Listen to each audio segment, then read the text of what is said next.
One sunny morning in the spring of 1878, the steamship Ingrid Linde, the pride of the Anglo-Baltic shipping line, vanished in the Baltic Sea. She had been carrying a cargo of machine parts and a passenger or two from Hamburg to Riga. The voyage had been uneventful. The ship was only 2 years old, well-found and seaworthy, and the weather was gentle.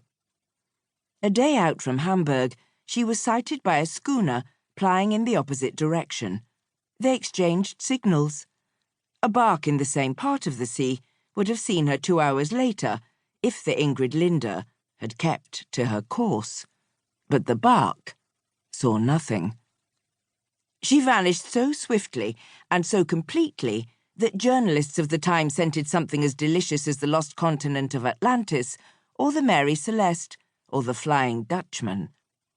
They got hold of the fact that the chairman of the Anglo-Baltic line and his wife and daughter were on board, and filled the papers with accounts of how it was the little girl's first voyage, that on the contrary, she wasn't a little girl, but a young lady of 18 with a mysterious disease, that there was a curse on the ship laid by a former sailor, that the cargo consisted of a deadly mixture of explosives and alcohol, that in the captain's cabin there was a fetish idol from the Congo, which he had stolen from an African tribe, that in that part of the sea there was a gigantic and unpredictable whirlpool, which appeared without warning and sucked ships down into a monstrous cavern at the centre of the earth, and so on, and so on.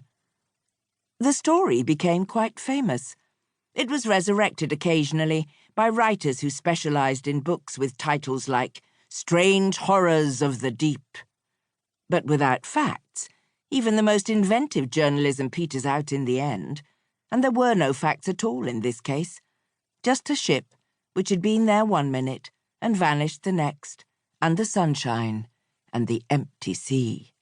One cold morning a few months afterwards, an old lady knocked on the door of an office in the financial heart of London.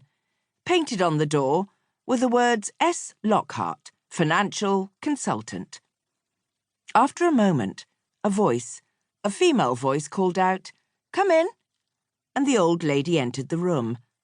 S. Lockhart, the S stood for Sally, stood up behind her cluttered desk. She was a remarkably pretty young woman of 22 or so, with blonde hair and deep brown eyes. The old lady took one step into the room and then hesitated, because standing on the hearth in front of the coal fire was the biggest dog she had ever seen, as black as night, and, to judge from its shape, a mixture of bloodhound, Great Dane, and werewolf. "Down, Shaka," said Sally Lockhart, and the great beast sat peacefully. Its head still came up to her waist. "It's Miss Walsh, isn't it? How do you do?" The old lady shook the hand she held out. "Not altogether well," she said. "Oh, I'm sorry," said Sally. "Please, sit down." She cleared some papers off a chair, and they sat on either side of the fire. The dog lay down and put its head on its paws. "If I remember correctly, I'll get the file in a minute, I helped you with some investments last year," Sally said. "You had £3,000, isn't that right? And I advised you to go for shipping." "I wish you had not," said Miss Walsh. "I bought shares in a company called Anglo-Baltic, on your recommendation. Perhaps you remember?" Sally's eyes widened. Miss Walsh, who'd taught geography to hundreds of girls before she retired, and who was a shrewd judge, knew that look well. It was the expression of someone who's made a bad mistake and has just realised it, and is going to face the consequences without ducking. "The Ingrid Linde," said Sally. "Of course. And wasn't there a steamship that sank as well? I remember reading about it in the Times. Oh, dear." She got up and took a large book of newspaper clippings from the shelf behind her. While she leafed through it, Miss Walsh folded her hands in her lap and looked around the room. It was neat and clean, though the furniture was threadbare and the carpet worn. There was a cheerful fire in the hearth, and a kettle hissing beside it.